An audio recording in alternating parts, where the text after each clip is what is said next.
Africa Media Live TV. Kindly subscribe to our YouTube channel to get updated on the trending gist, latest news all over the world. Like our page, subscribe, and share with friends. Thank you. Èèyàn bá orin Sahhed Osupa, èèyàn Thunder, èèyàn Nautica. Ọmọ ìyá ayé.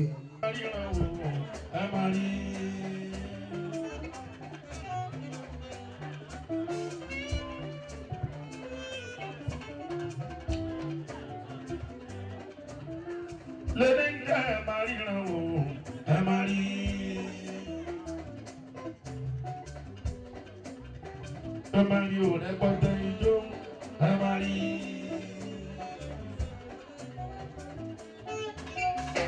Bàbá rẹpẹtẹ ijó amari.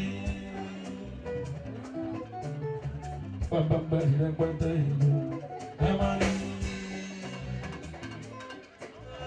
Àwọn ọmọ ọlọ́dún wọ́n yẹra wò rẹpẹtẹ. Àwọn ọmọ ọlọ́dún wọ́n yẹra wò rẹpẹtẹ.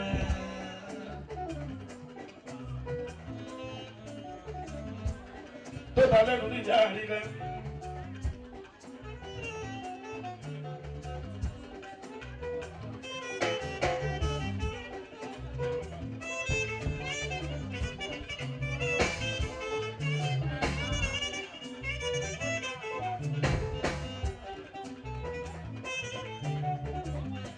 Ó ṣe láti ìsinmi láàrin wá mi.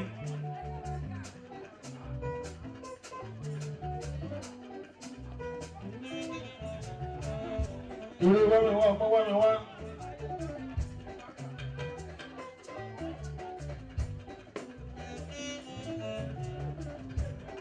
Àtàríkù wá alẹ́ mọ́ ọ̀rọ̀.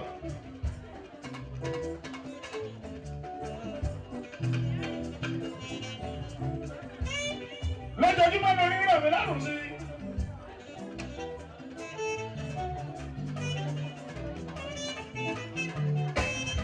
Àbí bí ẹni kàkàrà ń kéwú.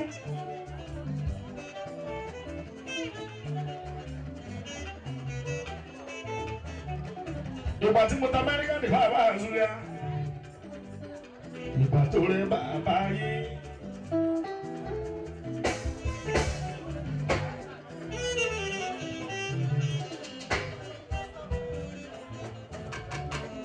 Tí mo wá jókòó, ó ṣe pátì wọn kò ní. Òun wọ ọkàn lọ́ọ̀kan, ó ń wò mí báyìí. Ó wá mi rí ibà. Wọ́n dè lára eléyìí ó yá. Lówó ẹ̀ dá kékékéké. Wọ́n á sọ sínú pé wèrè.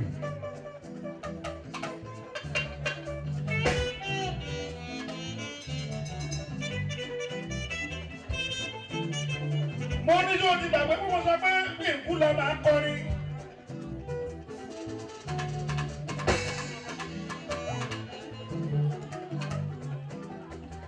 Orí ti ọ̀rọ̀ láwọn láti kékeré. Torí mo bá àwọn orin náà bá bá Súlíà.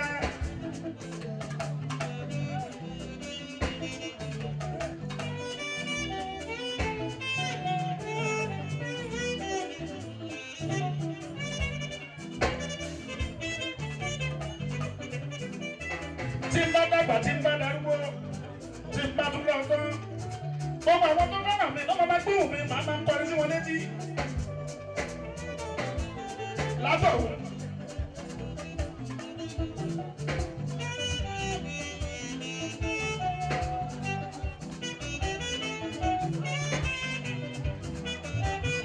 Ìwọ kọ̀ọ̀rọ̀ ra fọ́tò mi láti àzúyà. Òjò bá gbọ́ wá pè sí ilé máa wo fọ́tò yẹn. Tó bá ti fẹ́ gbọ́ orin, ṣáà máa wo fọ́tò yẹn, wàá máa gbọ́ orin.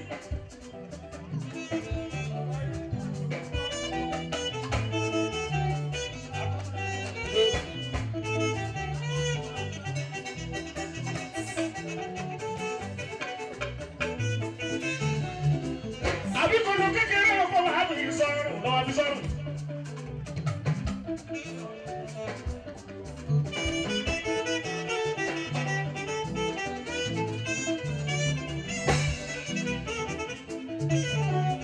Lórí ń jẹ́ ẹ̀ máa ríran wò ẹ̀ máa rí.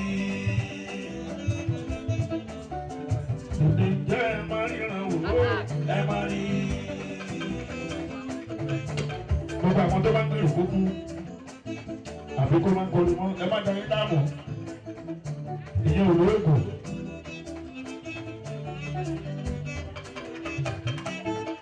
Ní ọlọ́gbọ́n ìta ẹ má yọra ilé ẹnu ẹ má máa wéèsì owó wọn.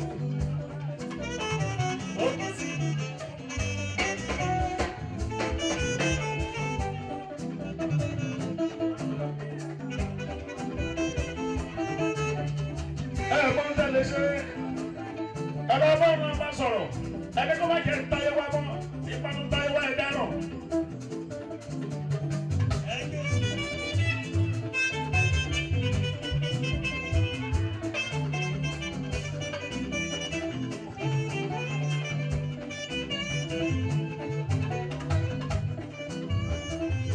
Èyí tí mo wá yẹn ṣùgbọ́n àbọ̀ ti wá náà.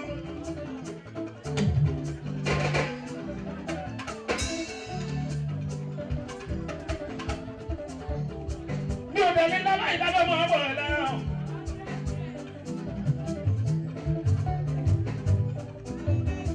Africa Media Live TV. Kindly subscribe to our YouTube channel to get updated on the trending gist, latest news all over the world. Like our page, subscribe, and share with friends. Thank you.